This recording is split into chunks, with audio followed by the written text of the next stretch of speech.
back to my channel. I hope you're doing well. Wherever you're watching from my side, it's in the afternoon. Is it afternoon? Yes, it's in the afternoon.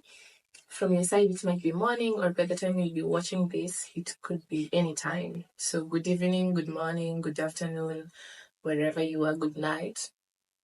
Yeah, so today, when I was coming to town, I was on a matatu to town, then now I took another bus to Hurlingham. I had a thought. Just on my last video, I was like, we're going to talk about a lot of things, and I had mentioned something to do with high school. So, yeah, I thought about the menstrual period. Is it pain? The pains that comes, the cramps. And being someone who has gone through the whole situation, I would like us to have a convo. So, brothers, to the sisters, to your girlfriends, sit down. It's for everyone. It's a girl talk, but the men in the house, the fathers, the boyfriends, the brothers, the mothers, the sisters. Let's have a talk and talk about this thing called the menstrual cramps. Okay? So have your tea with you, your juice, whatever it is, your water, sip it, sit down. You can listen to it as you do your house chores, as you cook, as you're in the matatu, use your earpods, use your earphones, and just listen. Well, I started my period back in high school. So during high school, I would say at form two. But then it was not a walk in the park. And at that time, it's like we were not educated that there are things that exist like cyst, endometriosis, like growth. Well, maybe people knew them, but they didn't know at some point. Young people like me could have experienced it. So mine was so extremely painful. Like people who were with me in high school, or rather in my class, I would say they would attest to this. And every three days of the month, I was always in the sick bay, taking very heavy painkillers, being injected in the outside dispensary, and just staying there for the whole day. And I would miss classes, and it was extremely bad. Like right now, I know all the painkillers that people use. You would start with Buscopan. Well, in our school, they would start with Panadol, then Brufen, then now somebody like me used to carry my own painkiller, or at some point would buy it. So there's Buscopan Plus, Diclofenac, there's Pyroxicam, there's there's Zulu MR, there's Myospars, all those things. So to fast forward, I experienced the whole thing up to now campus, and at some point in second year, I was really in a bad shape, and I remember going to a hospital to be checked because now it was more than what I was used to, and there's no point at that point. Painkillers were not working for me. So I remember this doctor telling me, do this urine test, do this and this, and we did all that, and it was negative. So the guy was like, wait a minute, I would like you to do an ultrasound so that we get to know what's happening to your inner side. And I was like, okay. Well, that's the point. I was just like, why? I've never had such a scenario in my family. So fast forward, we did it. And I remember the sonographer. Well, sonographer is the person who operates the ultrasound machine, was like, you have some cysts. And yeah, those could be the reason why you're feeling those pains. I went back to the doctor and I was given some medication. It was supposed to go for a whole month. So I took them, and I used to do injections per day, if I remember so well. So yeah, after that, it still reoccurred. It's like the cyst never shrinked back. So in my knowledge, I was told with some people, when they use medication, it gets to shrink and they live the normalcy of their life. They go back to being normal. But in my case, it never shrinked back. I went back to the hospital after 2 months because it was still the same thing, and the doctor recommended me to go to a gyna. And that's where now I met a gynecologist called Dr. Mwaniki. He's been my gyna from second year to date. Like, I've literally walked with him through the journey of this surgery called laparoscopic to babies, and even to now using family planning methods like the coil. Well, that's a story for another day. So when I went to the gyna, he was like, we should give it a grace period to see if is it increasing or it's constant or it's like reducing. And I was in school. I was in a semester that time, so it wasn't good. It wasn't shrinking at all. The guy told me, now Laura, what you do? You will have to go for, we'll do surgery. It's a minor surgery, so that we can extract the cysts, and then we see. Well, that dawned on me. I have never been in surgery at that point, not now. I'd never been in surgery, and it was like a shock to me. I started doing research on the kind of surgery it is. I learned it was laparoscopic. There's some words like cystectomy, things like that.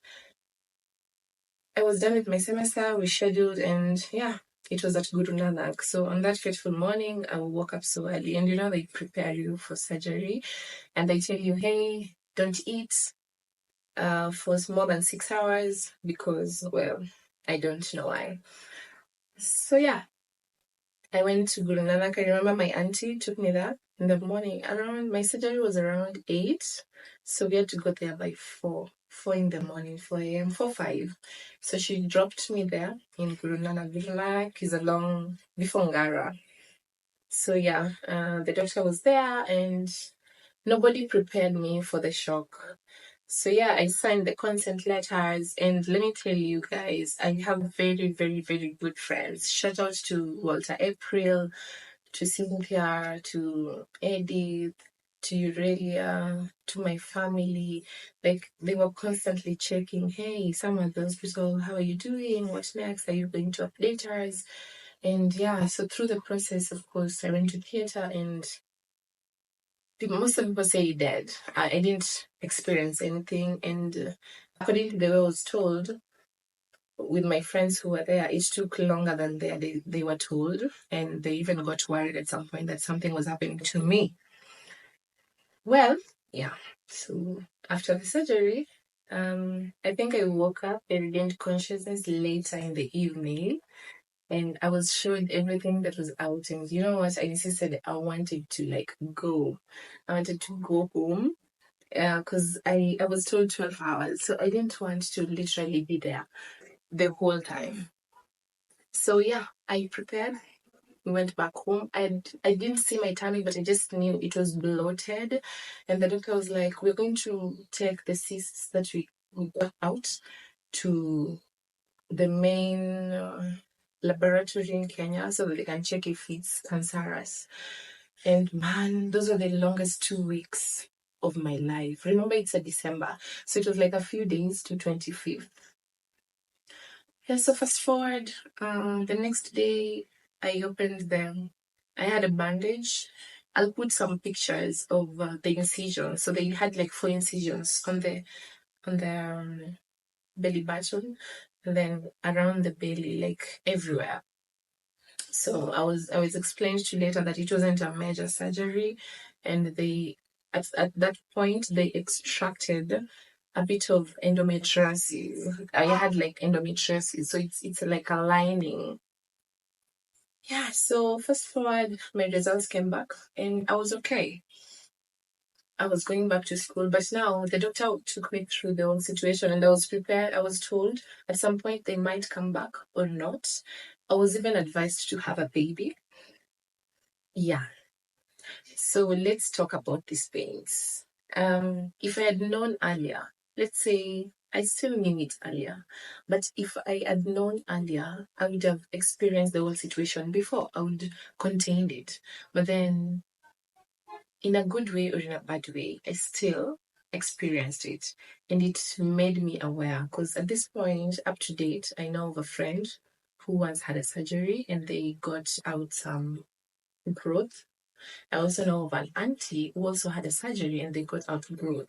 And all of them, they used to experience their period pains. So as a mom, as a sister, As a husband, as a brother, as a mother, please check out on your female people. And if they explain to you they have extremely painful cramps, if people should contact a gynecologist, because endometriosis is so bad. It eats up your uterine, and at some point you get difficulty in being pregnant. And those are the things that lead to people not the infertility issues, the fertility issues. Sorry. I would say not everyone wants to be a mom, but trust me, not everyone wants to go through pain. With mine, it was the very first stages of endometriosis and they extracted it. And I'm not saying that right now I don't have the period pains, the period cramps. I do have them, but not as severe as before. These days, I can just do my normal things in a normal day and I'll be fine. I'll just take a mild painkiller and I'll be okay. And I'm telling you that doctor saved my life because without that surgery, what could have happened? Like right now, at this point, maybe I wanted a child. What could have happened? How do I explain that? And we have these negative thoughts in the traditions and with people. Somebody would be like, you can't give birth because you've aborted many babies, or rather you've done a lot of things with your uterus or your womb or blah blah blah. But hey, there's a scientific explanation. I'm not saying those things don't interfere with those parts, because I know even family planning interferes with fertility. But then, do you get to check on your health? So the menstrual period health is something that you're supposed to talk about.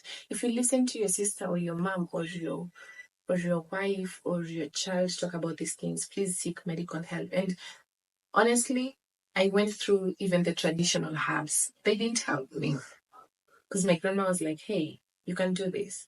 I know people who've been treated and they use this. In Luo, they call it how do they call it? I've forgotten. I'll think about it, and it's so they're very very harsh and gross medicine to take. I'm not saying gross, but they're extremely bitter. So yeah, I went through the laparoscopic surgery, and it's really helped me. I've seen a few things on TikTok, on the internet, people talking about like Jambi, Koikai, and guys, that thing can kill you. That thing can kill you. Please, if you're my viewer, if you're watching this and you know somebody going through this, would you please just advise them to seek medical help, especially from a gyna? That's why these days we have gynecologists. They've learned the reproductive health through all of it, and they can walk you through and see you through this.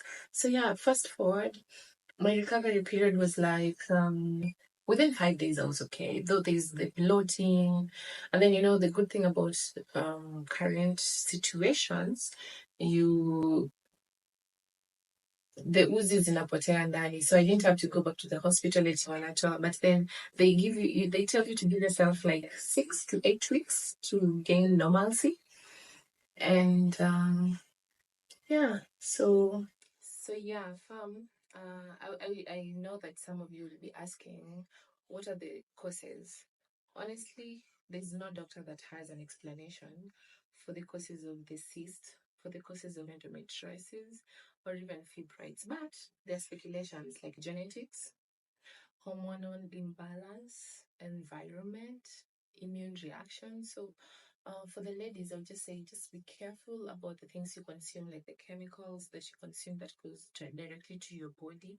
Things like genetics you can't interfere with, because now, for example, if one day I pass it down to my child, do they have an explanation to that? No. So the only thing that we can do, it's already here with us.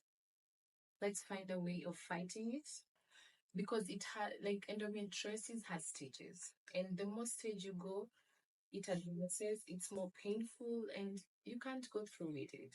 So guys, that's the thought that came to me today when I was coming to this office, and I said, yeah, I'll share out my experience.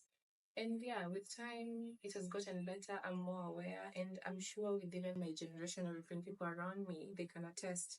I normally ask somebody, "Have you seen the guy now? How extreme is your pains?" Because it's the pain that tells you it's not normal. Why is it that some people have very non-painful cramps. And why is it that not cramps periods, but why is it that some people have extremely painful and some people are just uncomfortable? That should raise questions. So be aware. For the brothers in the farm, check out on your girlfriends, your wives, your sisters, your kids. For the mothers, check on yourself, your kids, your in-laws. Like, just look out for your environment. Just look out for a girl, and we will grow a better world. Otherwise, I hope you can have a nice week, and let's see what next we'll come up with. That was my story based on my experience. What is yours? Comment down below on other ways that you cope with. Well, before I forget, with mine it was more of a cyst. They removed the cyst and then they identified that I had started having endometriosis, so they sucked it out. With the people that I've known, like for example, my auntie, she had endometriosis and she had the growth. With my friend, it was a growth. So it's different. It's all different. But at the end of the day, it's something that interferes with your reproductive system and it messes up with your day to day life, especially on those days that you're on those days. Apart from the moods, the pain that comes with it is not something that somebody should go through. So, bye. Take care and see you later.